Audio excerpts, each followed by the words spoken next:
Hello, and after a very long time, which I feel we should apologise for, welcome to the Reservoir Red Dogs podcast and a Christmas special for you. I'm Matt Ford. I'm delighted after so long to be reunited with Paul McGregor. Hello, Paul. Hey, mate. How you doing? You feel we should apologise? You just feel we should? You're not going to actually apologise? Oh, you've pinned me down there like Dimbleby, Paxman. Yeah. Yes, we should apologise. And I am apologising. I apologise, okay? I'm sorry to you all.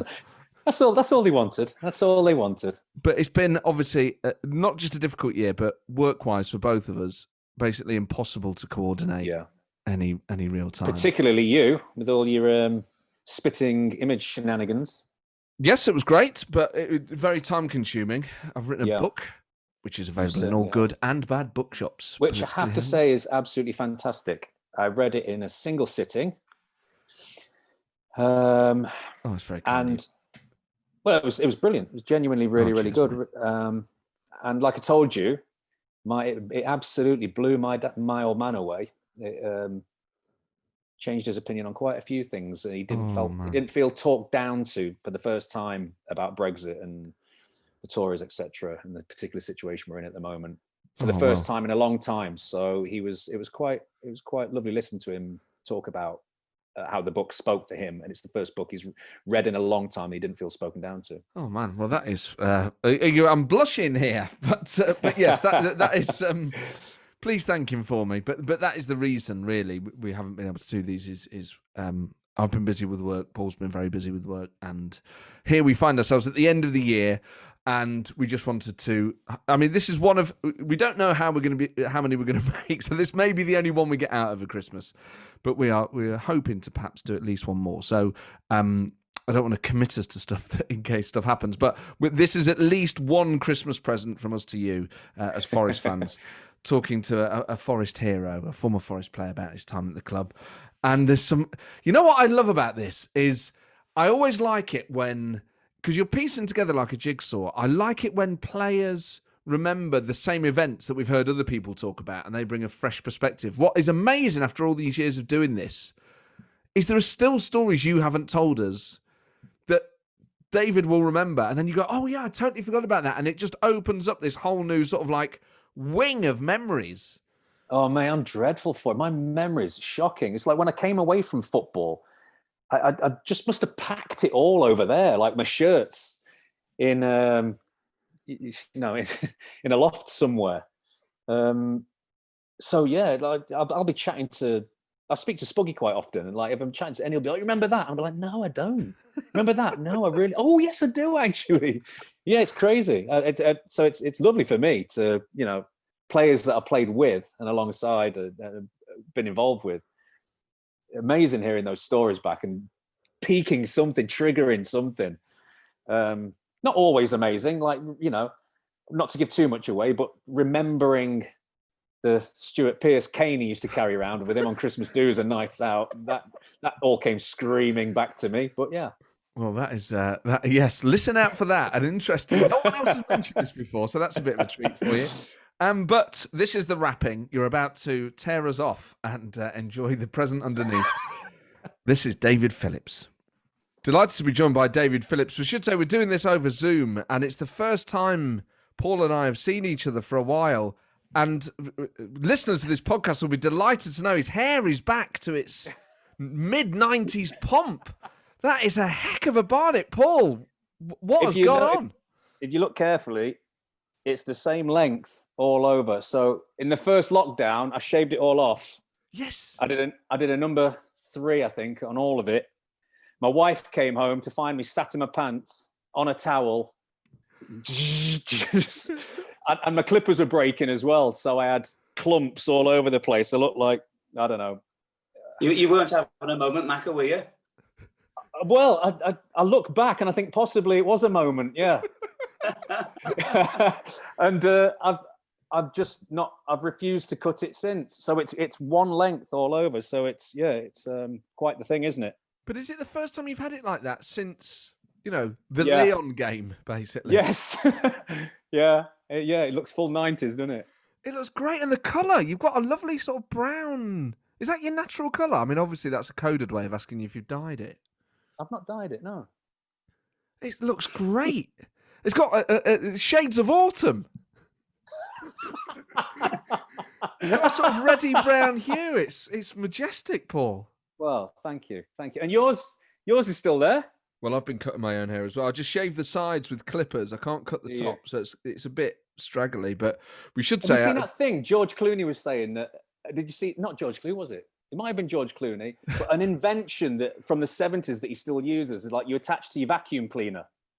What? And you kind of... It sucks your hair up and you can adjust it to however... Because it'll suck your hair up a certain amount and it clips that amount. So you just run it all over your head like that, and you get a perfect all over cut. Wow. Well, I was going to say we used to use the basin when I was a kid, but no, fortunately you haven't caught me in the first lockdown because my good lady was my hairstylist. Never again. Never. Why not? I love it dearly, but never again. Your hair. I was going to say, David, you've got by far the best hair on this Zoom call. How dare you? Well, I've been growing this for 8 months, and that's what I get. Yeah, but David's looks immaculate. When she gets to my age, you understand. It is very smart, yeah. David, we should introduce you properly. We're delighted to be joined by you today, a true Forest legend. You had some amazing years at the club that coincided with really the last great Forest team that we had, and we join you in your room that has some.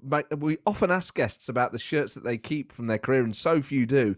Yours are proudly, beautifully displayed, framed around your room there. I can see a Germany one, a Wales one, The Germany one. So what's the story behind the Germany one? Just looking around the room now, I say it's in my office, which is going to be my wife's office next year. But in the room I've got here now, I've got my FA Cup final shirt on one side of the shoulder. The other side is the Community Shield. The Welsh shirt you can see in the corner is when we beat Germany in 1994. The next one to that is Jurgen Klinsmann's. So if I go around that way, that was my first ever Welsh Youth International shirt. And then next to that is Andy Bramer's. And if we come this way, that is Enzo Francescoli, who is Uruguayan South American Player of the Year. We have Enzo Schifo, Gabriel Batistuta. So we've got a few. And then, there's a couple other bits and pieces lying around. I've got all my caps in here and everything. Downstairs in the gym, I've got shirts. My wife is a massive Spurs fan. So I've got Tim Sherwood's Still Muddy shirt, all signed by himself and Glenn Hoddle.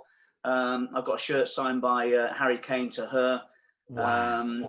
My son has got a replica Liverpool shirt with Gerard Houllier, unfortunately, who passed away. Just bless him. Man. Along with Michael Owen.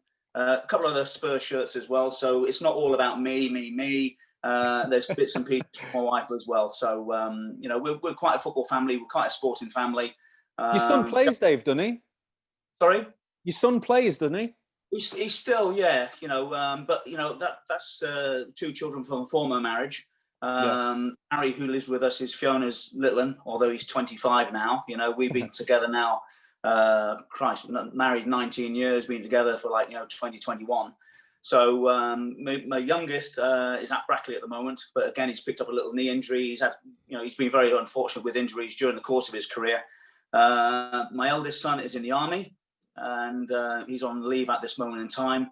My youngest, the middle son, he's a rugby player, and it's something that I follow as well. I've always been into my rugby, and we're very much a sporting family. It's so cool that you've got them so well displayed. I find it heartbreaking when we have guests on the show and they say, I think they're in the loft, they're in a bag under the sink. And you just think, these are amazing pieces, not just of your personal history, but of true sporting history. I mean, Klinsmann, Batistuta and some of the other players you mentioned there, as well as your own. And even the shirts of yours, these are played in cup finals on the winning team. These are things that should be in a national museum if they're not on your wall. So it's so good to see you have them up as a memory of those wonderful days. Yeah, I say the one I didn't show you as well is one where I made my Welsh debut back in 1984 against England, and just to this side over here is Paul Walsh's shirt. We played England in Used to 84. love Walshy. We beat England 1-0. I always tell the story that I made my debut with a legend and I retired with a legend. So I made my debut with Mark Hughes. He scored the goal in 84. And I retired after we got beat against Italy over in Tourney. We got beat 3-0, and both myself and Ian Rush retired. So that's my little claim to fame. That is a great way to think about it, to bookend it. But it's funny is because I know Walshy as well, very, very well. And I said to him not long ago, I said, obviously we changed shirts back in the day. I said, where's my shirt? He said, it's up in the loft. I said, I've got mine. I said, yours proudly presented on my wall. He said, no, he hates football. So he said, I've got no football memorabilia around. So there we go. So Walshy, if you ever listened, give us a shirt back at some stage. We'll tweet him this when it's out. What Forest ones have you kept? Well, heartbreakingly, there's nothing really here from Forest. But what happened, what you're just saying about, shirts, etc. I had a lot of shirts which were put in the garage, and there were Forest shirts, Norwich City shirts, there were Welsh shirts, there were socks, there were shorts, there's all bits and pieces. And what am I going to do with them? All my family, all my children, all my brothers, my sisters, my nephews, my nieces, they've all got football memorabilia from me. So it was just lying around, not doing anything. So I thought it might be a good idea to send them to some nice homes. So, great idea. So about I don't know, maybe a couple of months ago, well, after the first lockdown, I decided there and then that maybe if people want them, some people pay some money for them, etc. To go to better homes, because otherwise they're going to be in a plastic box in the garage doing nothing. Because I saw you tweet the picture of them and they were across your landing. They're beautifully displayed. There's such a magic in these kits. And the fact they were worn by you for those clubs makes them even more special. So, I mean, as someone who would absolutely pay for one of those shirts, have they all gone? They have. I tell you what, Matt, they went within, I know, a few hours. But have you got any socks or laces or anything Forest left? I tell you, the one thing I've still got, and I've always been a hoarder. Virtually all the programs I played in, I've kept. Brilliant. But included when I was, an under 18 at Plymouth Argyle, I've got combination programs, which was just an A4 piece of paper with names on them. So people like Pat Jennings and people like that, who I played against. Some of the greats when I was under 18, we used to play in the combination. So we used to travel to Chelsea, to Arsenal, to Spurs, all those great clubs. And some of the names, you couldn't believe who I played against. When I was a kid, playing, say, Bristol Rovers, for example, there would be Gary Mabbott, there would be Tony Pulis, Ian Holloway. And then when you look towards Spurs, etc., oh Christ, who wasn't playing back in those days? Chelsea, exactly the same. There were some great names in amongst. It was the same in the reserves, Dave, wasn't it? Like some of the reserve team squads that I played against coming through at Forest. Crazy. Like you look on the list, and first teamers coming back, megastars playing in the first half and stuff. Yeah, unbelievable. I can remember. I don't know about you, Macca, but at the City Ground we played Manchester United, and I was playing in the reserves that day. I think there was about 18,000 people there.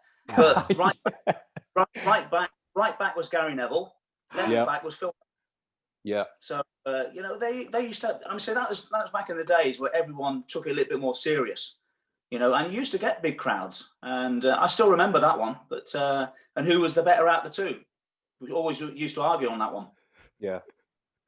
I mean, it must have been fantastic. And I'm so pleased you've kept all those. Written record stuff is arguably the most special. So then you come to Forest, and I remember you being at Norwich, a great footballer. I was really excited when you signed for Forest. And it was only the other day when I was looking through the record of your teams, actually. You stayed at Forest longer than you did at most clubs. You moved around a bit every sort of 2 to 3 years. But tell us what your first impression of Forest was when you first came to the City Ground. Well, I'm saying a lot of people turn around and say, like, what was the dressing room like? Because it was in slight turmoil and whatever. But when you walk into the dressing room and you see Stuart Pearce, I've known Stuart and I've played against Stuart, and we've had our little harangues on the pitch, etc., and a little bit of banter which we wouldn't get away with nowadays. So walking into the changing room and somebody like Pearce being there, Colin Cooper, Mark Crosley, Chettle, all big personalities. Yeah, big personalities, and obviously Stan was signed at the same time as well. When I came along, and there's a changing room where you look around and think, well, why is this side been struggling? When I first signed, I was contacted by the PFA, and Frank Clark wanted me to come along. I wasn't signing a contract at Norwich City. It ended up going to a tribunal. I think it went for about £550,000, which back in that day, it paid for Norwich City's undersoil heating. So that's what I went for. So the undersoil heating at Norwich City was paid for by me. When I came along, Frank had already, come in as manager. Brian Clough had left. Roy Keane had gone back to Manchester United, and he came along and just said, look, I want you to come and do a similar role to Roy Keane. And it was like, well, there's a legend going to Manchester United. How am I going to be able to do that? So when I didn't play for the first few games, I was a little bit perturbed, but Frank had said, look, have a look at us, have a look at our style of play, and then we'll fit you in. And when it came in, the rest is history. I absolutely loved coming into Nottingham Forest. I made quick friends with Kingsley Black. Now, for the first few years when I was at Norwich City, I was playing as a wide left. And when I came to Nottingham Forest, the first person I really saw was KB. And KB was really, really down. And we were over at home Pier Point. And I said, what's the matter, mate? What's the matter? He said, well, obviously it's the end of my career here. I said, what do you mean? He said, well, you've obviously come in to take my position as a wide left. I said, no, KB, don't worry about it. I said, I've come here to play central midfield. And with that, he had a smile on his face and great. So yeah, good man. And what game was your debut? Do you remember it clearly? Oh God, no, I don't. Can you remember what you did 30 years ago? Oh, not quite. Well, I was watching Forest. I was watching you make your debut, but I can't remember what game it was. To be honest, I can't really remember either. But obviously it ended up being a fantastic season, and getting promoted as well, which was a great thing, and picking up the accolade of Player of the Year as well, which is for me was the icing on the cake. Well, you were superb that season. And I mean, that shows you how much the fans loved you, because that season, the players that we had, Collymore was the kind of runaway star, really, because of the sheer amount of goals he was scoring. So to win Player of the Season in a team that has Collymore, Pearce, as you say, other established names, just shows you what an impact you had in that first season and how much the fans valued you. Yes, I say, I was very pleased to pick up that award. I wish Stan would have stayed along, a little bit more than what he should have done, because as soon as he got announced, he walked out of the social club. Thanks, Stan. Appreciate that. He obviously thought he was going to win hands down, but Stan had a fantastic season. How can you knock Stan because of the goals that he scored? The one thing I always remember, and I wasn't particularly happy with Stan, was that when we went down to the Den to play Millwall, he scored a couple of goals and he was having a pop with the fans and egging them on and all that lot. And about 2 or 3 minutes before the end, a ball got chucked over to the left back's position, and I went chasing after it. And then all of a sudden, I'm thinking, well, hold on a second. The linesman's running one way, I'm running the other way. What the hell's going on? And as I turned round, everyone was running towards the tunnel. And then the referee's blowing his whistle, and I thought, shh, I've got to get out of here. Next thing, everyone from the Den is coming onto the pitch. And I'm thinking, cheers, Stan. Yeah, and it's because it was like, no. Oh my God. But he was a character. He was superb. When he was on the pitch, he was superb. His off the field antics, not quite so sure. But hey ho, we won't go into that one. Yeah, he was incredible, wasn't he, as a goal scorer? So, Dave, do you remember the first time you clapped eyes on Paul McGregor when you came to Forest? That's why I said I can't believe he's got that much hair. I'm sure. But 10 years of Propecia, Dave. But Mako was one of the younger kids. We had some good kids. Back in those days. It was a decent squad. Mac will always tell you the goal that he scored against Lyon, which put us through to the quarterfinals at that stage. I forgot about that. Yeah, so we've always got to live on memory. We've got that memory. I've only got 3, mate. Is a break. Have you still got your shirt? I have. It's in the wardrobe just there in front of me. There you go. They're all in the back of the wardrobe, scrunched up though, which to Matt's dismay. Oh, you got to get it out. Got to get them out. Totally agree. I totally agree. So I'm just trying to think of Kingsley Black then. So Kingsley Black is depressed when you arrive, and then you talk him down from the ledge at home Pierpont. Then Macca starts coming through, and was Kingsley Black then going, oh God? I was Kingsley's youth team. I was Kingsley's boot boy. Oh wow! So you've both kind of got a personal connection. So he was lovely. He was like, as Dave will attest, he was super, super polite, softly spoken, lovely fella, loveliest fella. And the best payer. I think he gave me like 500 quid one Christmas. What? I mean, that's magnificent. That's amazing now, let alone in the 90s. Mate, I was on YTS. I was probably on about £37.50 a week. Hopefully, give me 500 quid at Christmas. What a guy! You obviously had something on him, Macca. That's why he's not for the podcast, Dave. I'll tell you after. He scored some amazing goals. I remember he's one in the ZDS Cup final against Southampton, and then he scored that fantastic one against QPR at home. Do you remember? Just on the sort of left-hand side of the 18-yard box. Beautiful goal. But Dave...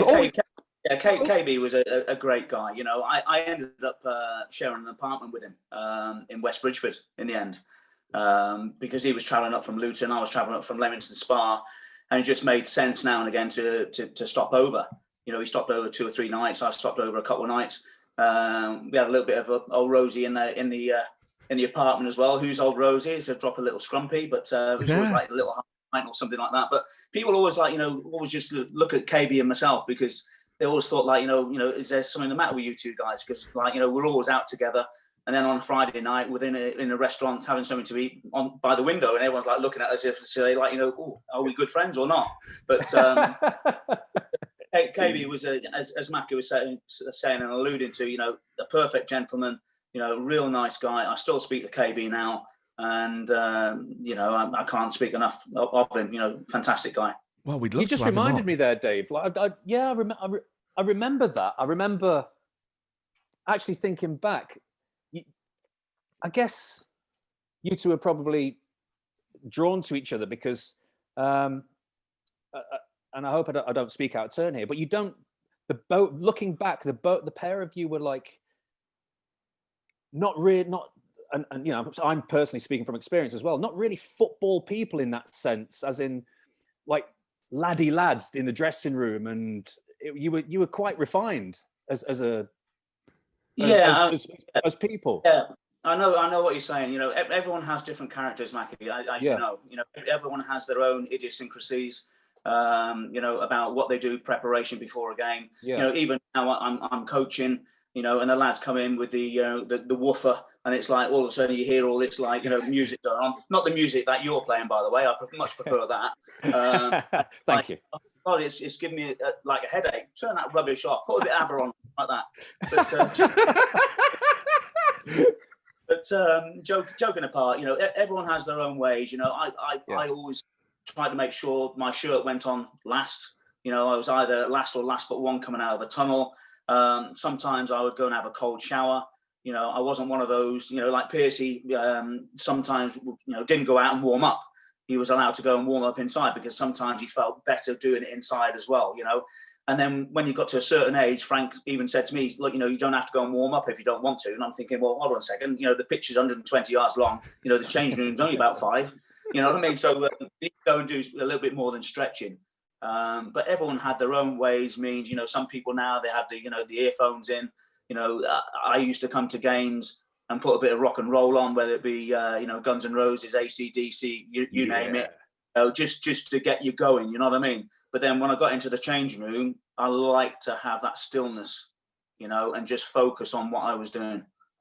I love Dave, it's a funny one. When I was, I didn't get much of a run first team wise at Forest, but when I was at Plymouth, I used to find myself when I was a regular in the first team. I used to do this thing where I used to be quite fired up, and like it was all really normal. And do you know, about 10 minutes before kickoff, I think it's how I dealt with nerves. I used to go really super tired, like I could fall asleep at any given moment. Really crazy. And then like the whistle would blow, I'd stand up and be ready for the game. I could have literally put a towel on my head and had 5 minutes sleep. Crazy madness. Yeah. Is my name still in the foyer, by the way? Do you ever see it?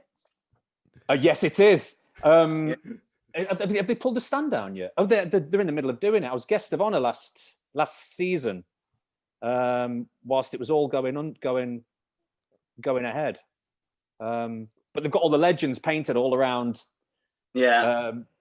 It's brilliant, mate. I love that club. I love that club so much. Yeah, it was fantastic. You know, it was a great upbringing for me. You know, I went there as a 16-year-old. I just lost my mother.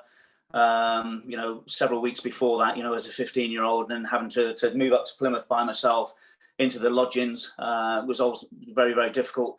But again, you know, we had 8 or 9 apprentices living together. I knew them anyway because most of them play for the team I play for in Cornwall, which is Wadebridge.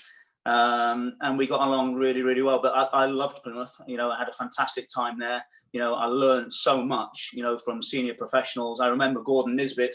You know, we went out on a run one day, and I started to go past him, and he just grabbed hold of my arm. He said, "What do you think you're doing?" I said, "I'm getting to the front." He says, "You get to the front, I'll break your legs." So that word of respect came in very, very quickly. Yeah. But, were you there with Steve McCall? No, I wasn't there with Steve McCall. No. But I'll tell you what, I can remember Steve McCall when he was playing at Bradford. He was there, wasn't he? Oh, that's right. Yeah.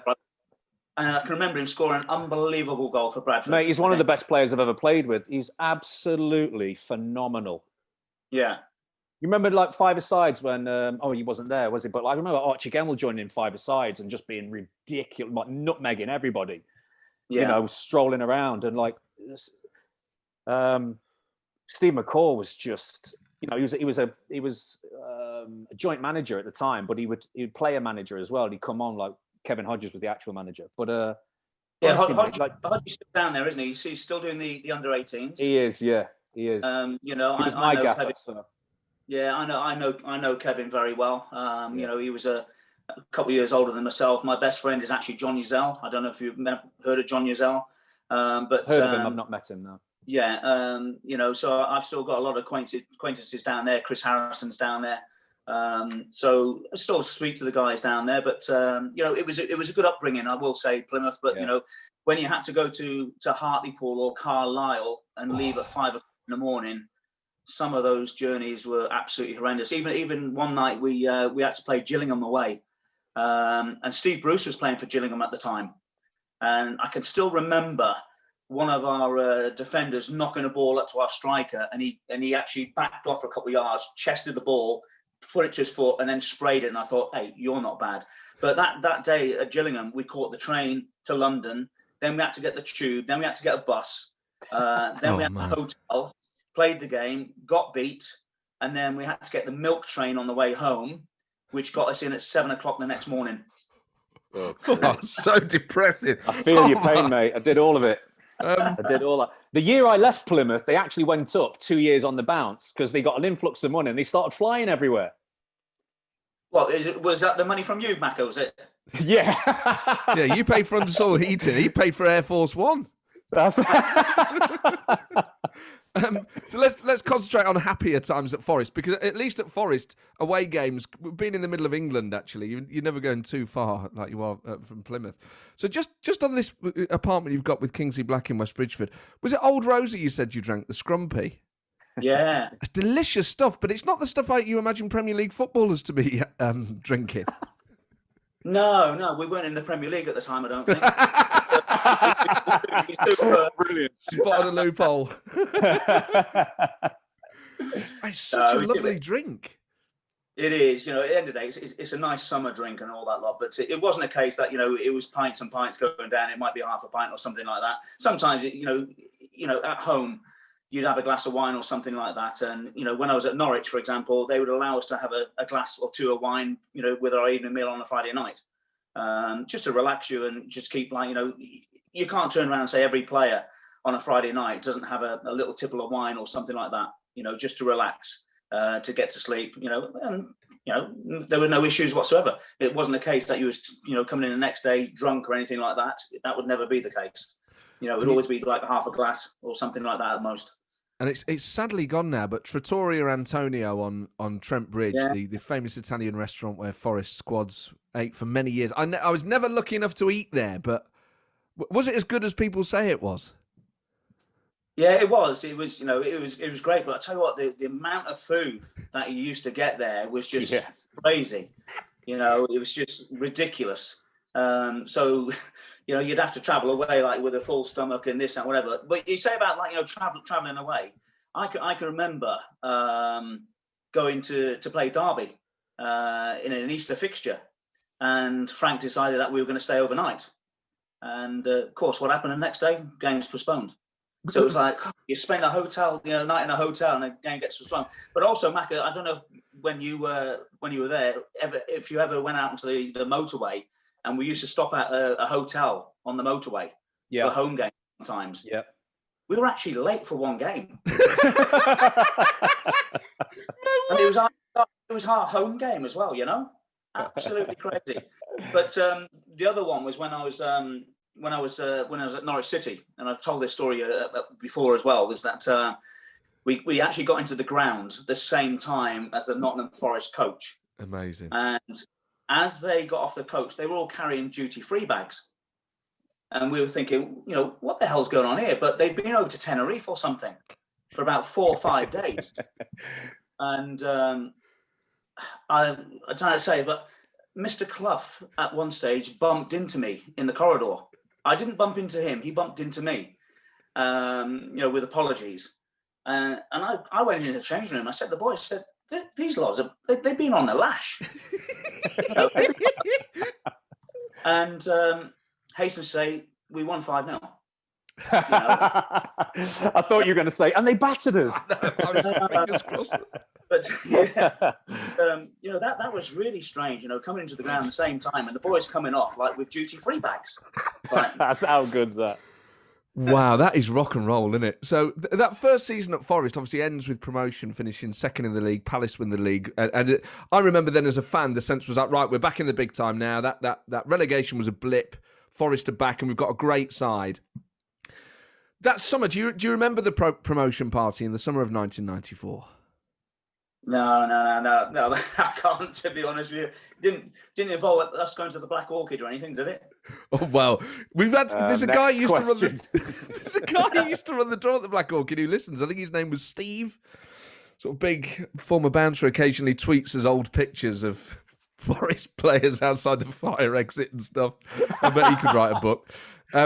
Was that the main haunt then in town? The Black. Well, it was just outside town, wasn't it, on Lenton Lane? Was that a favourite night spot of yours, Dave? Yeah, it was one of the ones. I mean, so obviously because I lived in Leamington Spa, it was always like, if the boys were going to go out, it was going to be a case of like, yeah, I need to go out, because we need to socially get ourselves sorted out.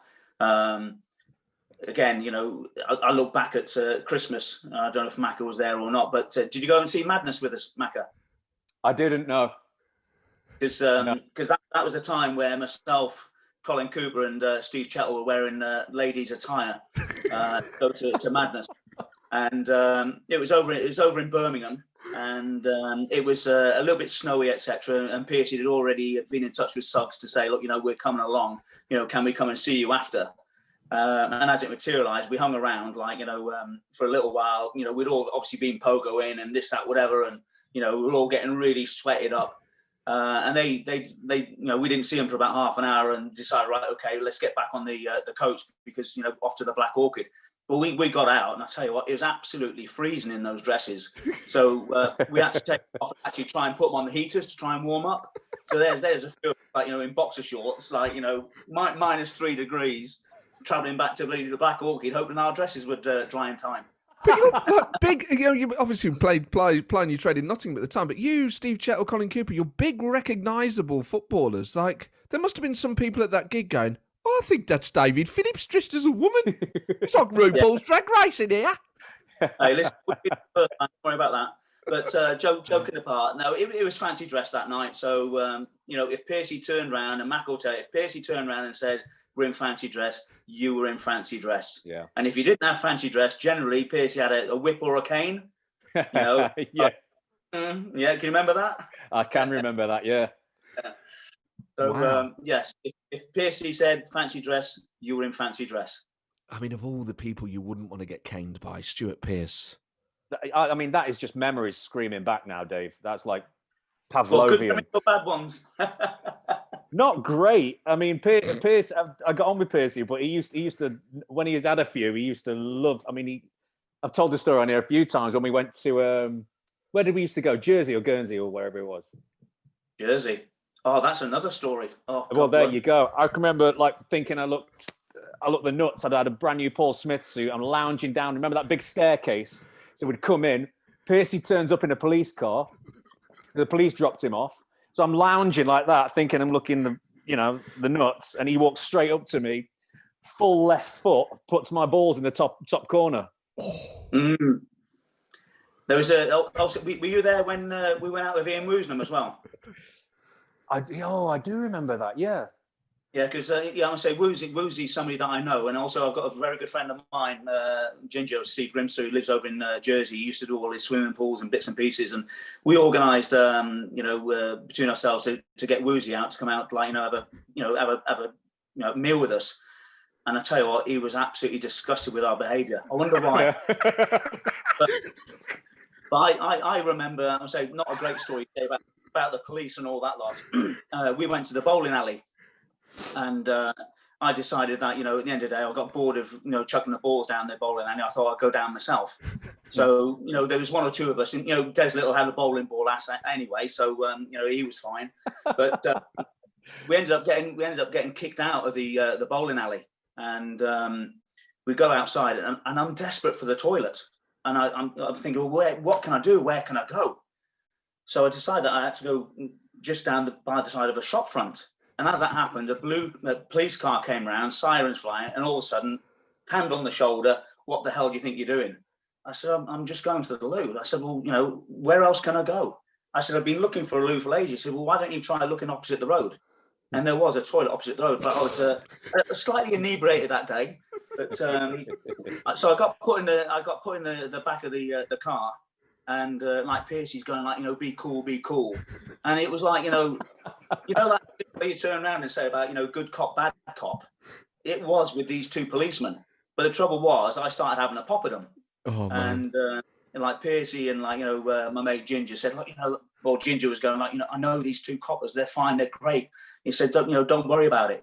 They'll let you out. And eventually I did get let out, and I went across the road and went to the toilet.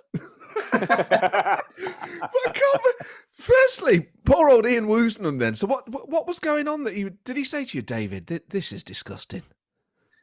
He was in the restaurant, and people were chucking things around, and then back in those days, we had lads who decided we wanted to put napkins on heads and things like that, and it wasn't really appreciated, by Woozy, because he was a local to the restaurant, etc. People putting pencils up their noses and things like that. It was just, chucking drinks and, usual shenanigans. But, we could get away with those things, back in the day, but obviously not now. No. So you went to see Madness as a squad. Were you there when Paul played Rock City with his band Merc? I wasn't, no. I know. I wasn't, no. Sadly. A notorious night. The more notorious one Steve Chettle told us about was the one at the Aviary, that pub on Trent Bridge, the Riverside or something. Chet's is a massive Madness fan, isn't he? He actually sung on the show, didn't he? He did, yeah. In fact, he gave us a signed Madness Fez, signed by Steve Chettle. I've got it on top of my bookshelf. It's a really rare piece of memorabilia, that. A Madness Fez signed by Steve Chettle. You've just outdone the Batistuta shirt there.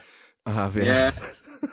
But you talk about a bit of rock and roll. I can remember Scott Gemmell coming in one morning and turning around. He said, "Look, guys," he said, "I went to this gig last night. This band is going to be huge." And we're all going, "Oh yeah, right, Scott. Yeah, we've heard this story before." Said, "Who are they?" "Oh," he said, "like a couple of brothers, Oasis." Oh. And it was just Scott. He says there were 30 people in the Charlotte in Derby. Wow. That must have been incredible. And obviously they did become... In fact, a few Forest players went to Nebworth, didn't they? Sean Dyche told us this. You were there, Paul. I went to nearly everything Oasis did. Up until Be Here Now, when all the wee throwers started happening. I thought, I'm not having this. Yeah. But yeah, Nebworth, Earl's Court, all that stuff, Main Road, we were at all of them. We actually played... We got spanked by United the night they played, the night Oasis played Main Road. I think it was the first night. And we got I think we got smashed 5-1 at Old Trafford. And Frank Clark didn't want to let us go. Oh, God. We ended up going over. It was obviously phenomenal. So sort of a mixed day at the office, really. Yeah. So, Dave, that first season then, Forest get promoted, and then 94-95, Forest are back in the big time, finished third in the Premier League. That season, I think that's one of the happiest years I've ever had alive as a result of some of the amazing entertainment that Forest provided that year. I mean, that must have been really special. Yeah, it was. I would say, that summer as well, I think we bought Brian Roy, who, a fantastic player, wonderful left foot, great lad. And, when you think that there were players like, Lars Bohinen in there as well, such a, phenomenal player. And Stan Collymore as well, scoring goals. I think he scored over 20 goals that year. Again, it was just a phenomenal year where everyone, basically clicked. And, it was great, to think that, A, you've been promoted, and second year, you finished third in the Premier League, which obviously gave us that entitlement to go into UEFA the following year. But, they were quite wise in some of the signings that they made. There was one or two that, for me, didn't really cut the mustard as such. Andrea Silenzi for being one, who came with a massive reputation, played with Maradona in Napoli. He was an Italian international, albeit that he, just the one. Nikola Jurkan came in, they had a good European championships for Croatia. And again, didn't really cut the mustard. But, the majority of the players that got brought in were good players, who knew the system, who knew how to play, who could interact with other people.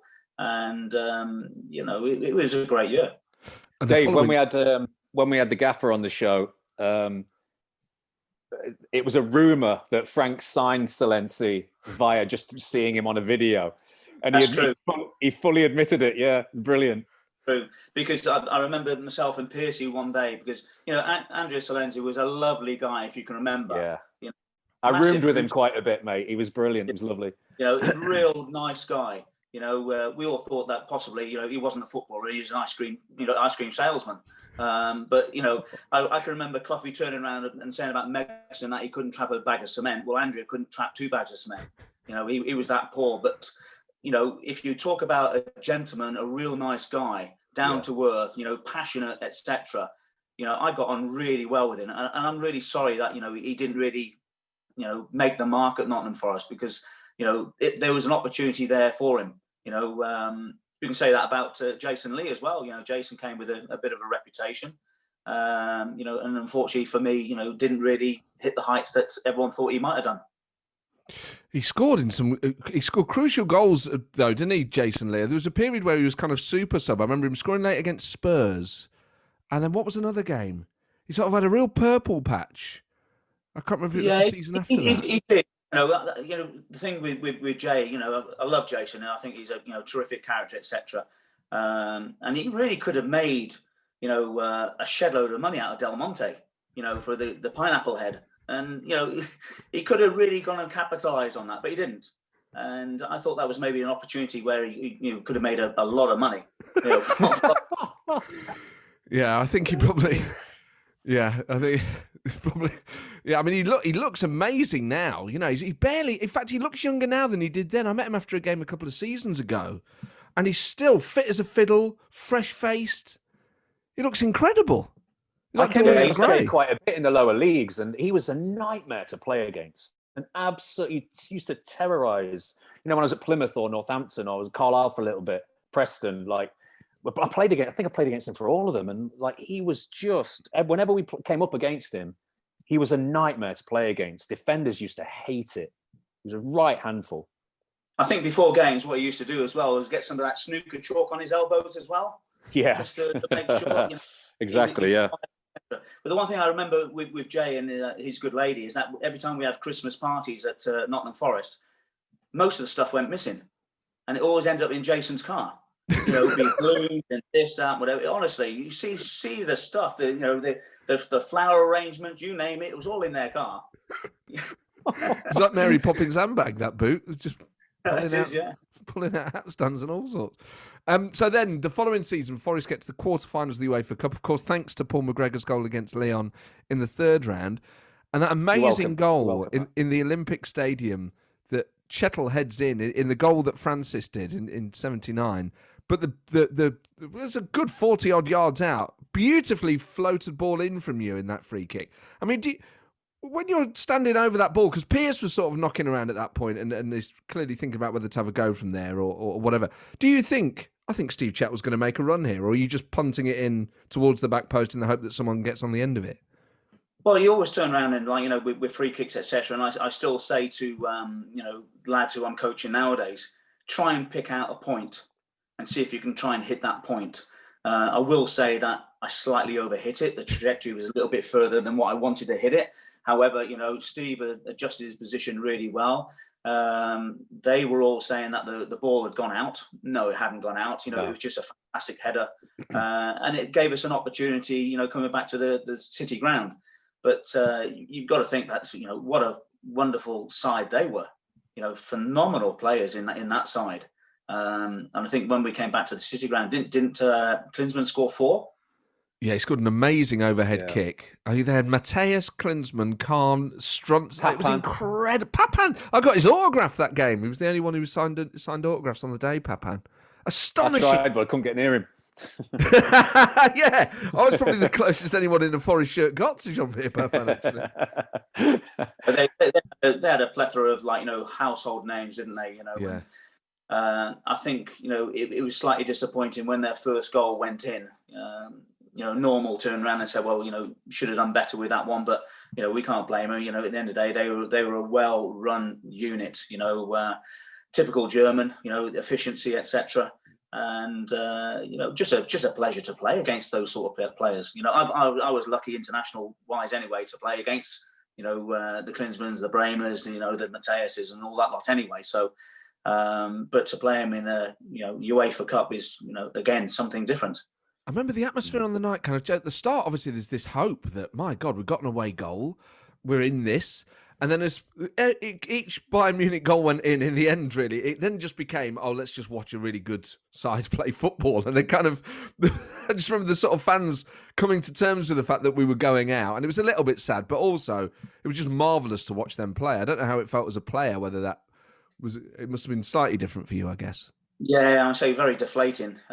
Thinking that, you've got half a decent result, you've got an away goal over in Munich. And then coming back to the City ground, thinking, right, okay, we've got an opportunity. But as you're right to say, goal goes in, it's like, oh, here we go. We need to score a couple now. Then another goes in, it's like 3. Somebody just reminded me a few weeks ago as well that the one thing that they said about us is that we never gave in. We kept on going. I think Stoney scored the goal to make it 5-1. Yeah, he did. It was like the City ground went absolutely ballistic.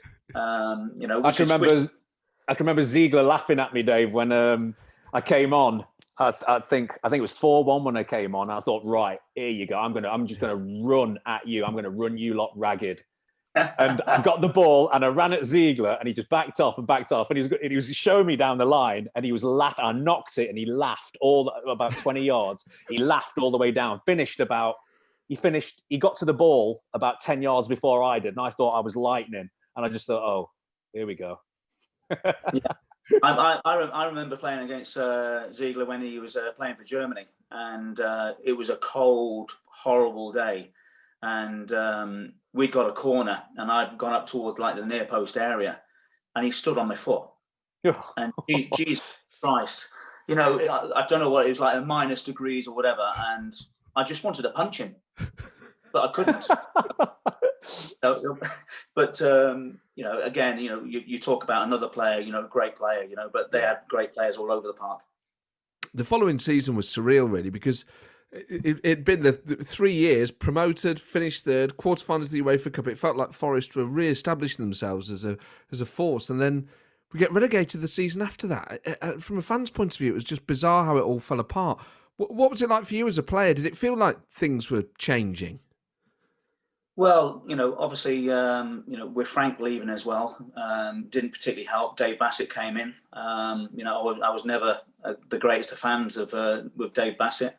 But, as I said before with somebody else, that I had my own issues off the field as well. Stan was looking to get away. Not many people know this, but when we had pre-season in Norway, I was having to share a room with Stan, and Frank said, look, you're one of the most sensible ones, please look after him. Well, after the first fire exit alarm went off, I thought, I can't look after this guy, and then we were supposed to go off horse trotting. And he said, look, I am not coming. And then Liam O'Kane came up and he said, well, where is he? And I said, well, I don't really know. I was obviously trying to shield him. But again, fire exits were going off in the evenings and, people chasing Stan. And but he, just said, look, I need to get away from this place. How do I write out a transfer request? So I said, you serious? And he said, yeah. So I said, well, this is what you need to do. So he'd already had it in his mind about, what he was wanting to do. So, there was that unbalance coming in, obviously with Frank leaving as well. I think I left in was it February or March or something along those lines, over to Huddersfield.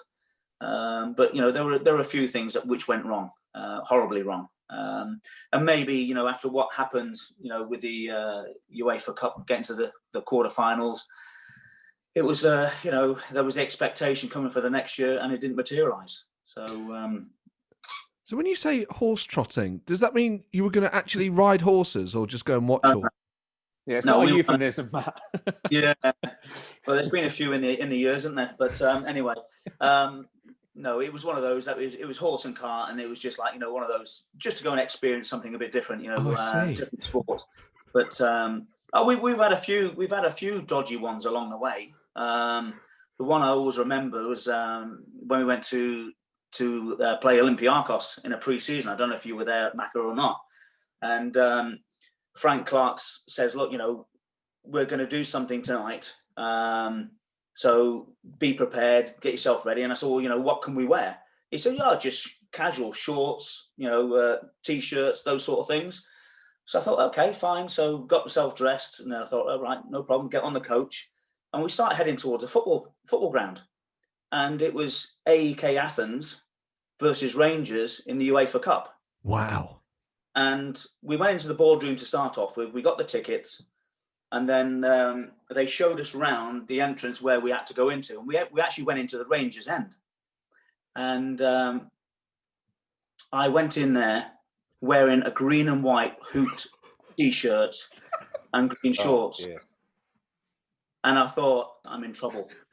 And they looked around, they saw Piercy and they saw the rest of the Forest players. And I said, look, guys, I'm really, really sorry. If the manager had told me this, I wouldn't have come round in a Celtic-esque shirt. Dressed as a leprechaun. So I took my shirt off and I said, look, I'm okay with it. It's a hot night. And next thing, there was a barrage of bricks and stones coming off from the AEK Athens supporters, which Frank decided enough's enough. One of the players might get hit, and we went home. We only lasted about 10 minutes. What? I mean, I love the thought of being in amongst a load of Rangers fans and just go, I'm really sorry about this. Trying to explain to thousands of livid sectarians. I just didn't know, God. I'm sorry. I'm terribly sorry. I suppose Stuart Pearce is the one person you want with you in that scenario, I guess. Yeah. Macca, you weren't there when we went to the health club as well in Holland, were you? The nudist place. Yeah, I'm glad you said that, not me. What? What's this? Yeah, that was quite the experience, wasn't it? Yeah. What happened? Go on, you can tell that one, Macca. Go on. For some reason, I thought that was Sweden. When you mentioned Norway, I thought it was that. But I just remember weren't there loads of bicycles, so that's why I thought there was, in Holland, because we always used to nick the bikes at night to go down the pub. Yeah, I mean the nudist one was bizarre because there was loads of and it wasn't anything dodgy, but it was really normal. It must have been Sweden, sure. It might have been. Everyone was. It was well, you're gonna have to be naked. It was oh, okay, it'll just be a load of it'll be us lot and the odd person over there. And there was loads of fit women. Loads of amazing. All the lads were you'd be sat in the jacuzzi. The jacuzzi was ground level, and just 6 23-year-old girls who were just out on a day trip would come and get in with all the lads, and what is going on here? You didn't want to get out of the pool for 10 minutes. I'll tell you that. Oh no! Thank God it was cold. But I'm saying, I still remember Frank, Hilly, and Liam, absolutely crapping themselves. But it was great. Just shame they didn't have any volleyball courts. Was that a mistake, or had Frank Clark deliberately booked a nudist trip? No, Frank didn't know. To be honest, they thought it was a health spa, and just thought it might be a good idea to go and have a bit of R&R. But as soon as we got down to our shorts, and all of a sudden we saw that it was something with Barbara Windsor and Carry On Camping. Yeah, brilliant, wasn't it? It was one of those. It was just well, hold on a second. Well, if they're naked, we'll just get naked as well. But I think Frank had grabbed all of us, and said afterwards, look, whatever happens, we don't want any of this information to get back home. Sure. Didn't take long. And there's my God. There's us all trying not to sit next to cams in the sauna. Wow. So I hate to sort of stop talking about this nudist trip, but Forest get relegated, sadly, in the summer of 1997. You go to Huddersfield in 97, and then did you keep in touch with people at Forest after you'd gone? No, not really. I would say with KB, yes. KB, yes. Piercy, little bits and bobs. Woney, yes. I still see Woney. Because obviously working with the media. In fact, I've got Burnley on Monday night when they play Wolves. Working for PLP. Whether or not I'll get to see Woney or Daichi or Tony, I don't know, because obviously with COVID restrictions. But I've managed to be up there a few times, and go into the Daichi's office and have a good old chinwag, etc. About good times and past times.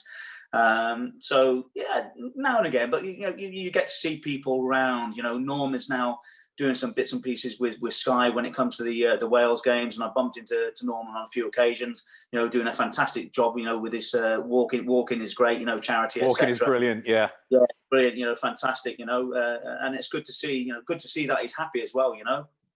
Yes, he's doing fantastic. I mean, you're both fantastic pundits. It's always great when there are sort of pundits that have played for Forest that end up being so good.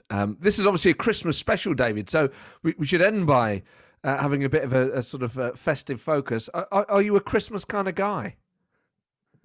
I am, yeah. My wife sometimes turns around and says no, because she'll get up in the morning, there'll be no lights on. But we generally like watching Christmas movies, etc. On December the 1st. It's not been a fantastic year this year, so lights, outside lights, inside lights were done before December the 1st. Excellent. The close that we live in, it's all lit up, it's all tastefully done. Yeah, I love Christmas. It's a time for giving, not receiving, but also, I think they're the Cliff Richard lyrics there, Dave. Yeah, but also, to try and see family as well. And it's going to be more difficult this year. Unfortunately, my parents passed away when I was 15 and 29 respective. My brother lives down in Bournemouth. My sister lives up in near Chester. My wife's sister lives just down the road in Leamington, and her mum lives over in Evesham. So we're going to go to Evesham for Christmas Day. We're going to be in our little 3-family bubble. And it's just just want the pubs to open, or the theatres to open, the restaurants to open, and get back to normality. Exactly. But when will the pubs and nudist hotels reopen? Come on, Boris. This podcast wants to know. We demand nudity. So what are your favourite Christmas films, Dave?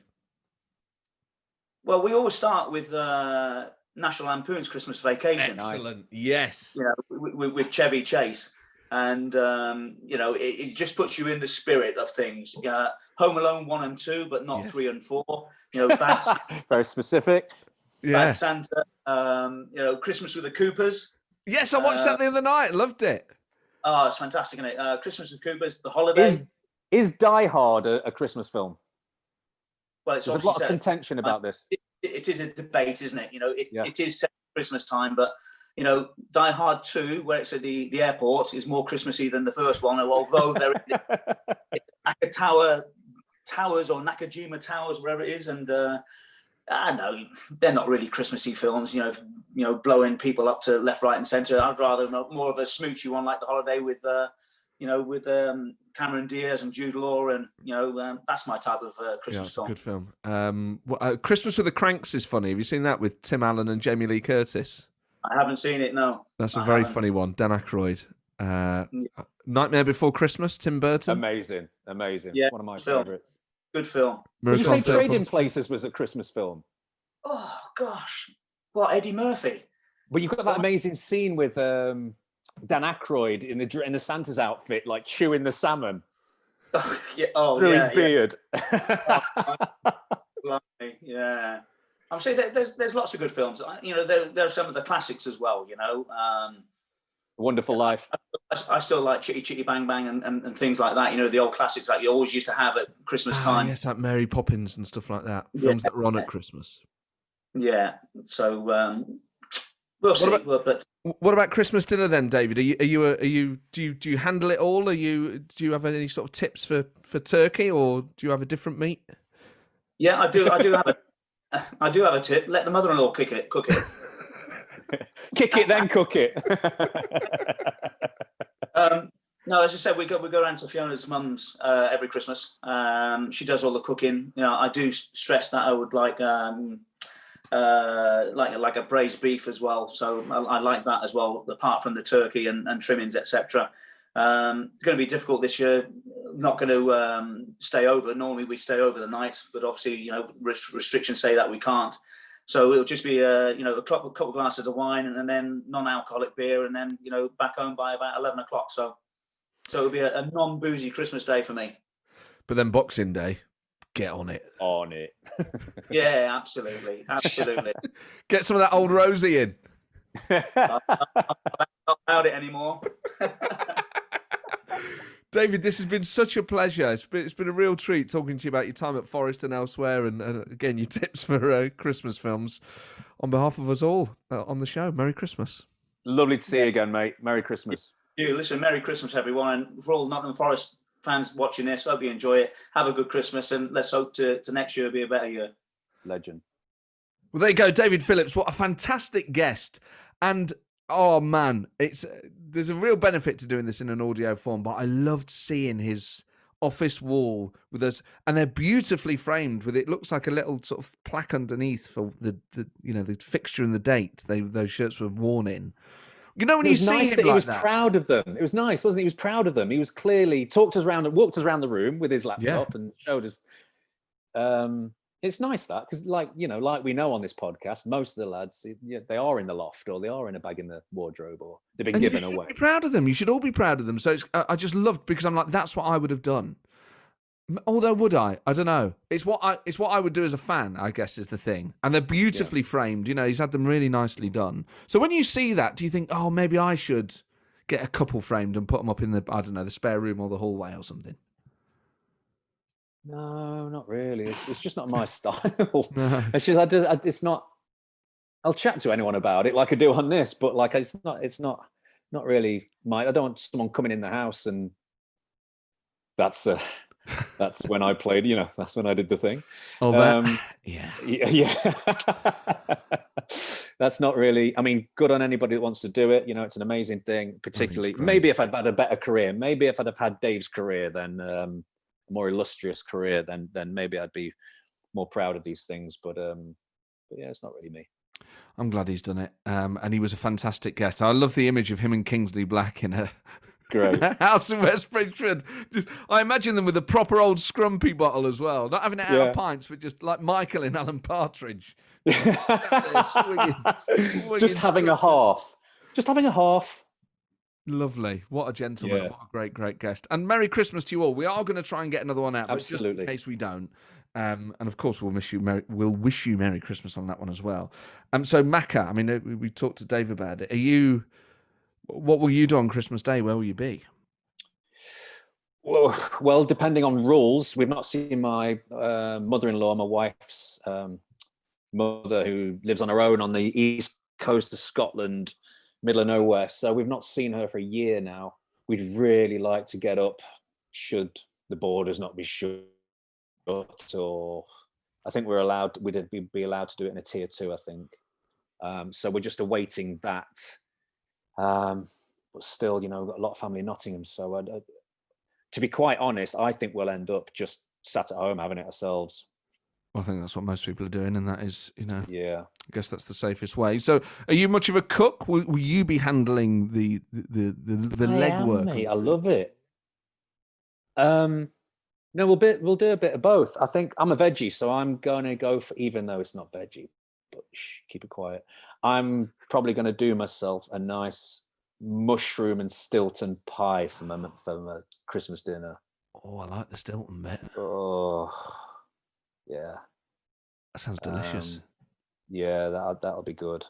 So that's what I'm going to go for Christmas dinner. Not sure what the missus is going to have.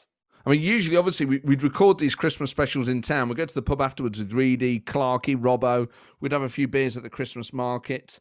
It feels weird doing a Christmas special just over a laptop in our spare rooms, but hopefully next year we can see each other. Well, yeah, it's just going to be a bit dull, isn't it? It's just a case of getting through it this year. Well, we will all get through it. Hopefully this podcast will help get you through it. Something to reminisce about David Phillips' Forest career. We are going to try and do another one as a Christmas special. This may be the only one that we get out. So we hope you're all well. You can email the show, rrd1865@outlook.com. I haven't checked that inbox for ages, but I had a look at it the other day. So I'm very sorry to all those that have been emailing us through the year, but we're working our way through the backlog. And hopefully in the new year, we'll be able to do these a bit more regularly. But let's see. For now, we hope you're all well. We know it's been a terrible year. We hope this has just been an hour or so of lovely Forest memories and escapism. Merry Christmas. Happy New Year. As I say, there may be another one, but there may not. Oh, man. Well, funnily enough, I've literally just had a text whilst we're doing the outro here. A bit of a confirmation. I'm not going to say who, but lovely. There you go. So there's a good chance we might have one. Should me and you be able to wangle a bit of time? There is. This will go out as soon as possible. Check your stocking on Christmas morning because Santa may have put a podcast in there. That doesn't even make any sense. Oh, where are you going? Merry Christmas. Happy New Year. Stay safe, everyone. Loads of love. Bye.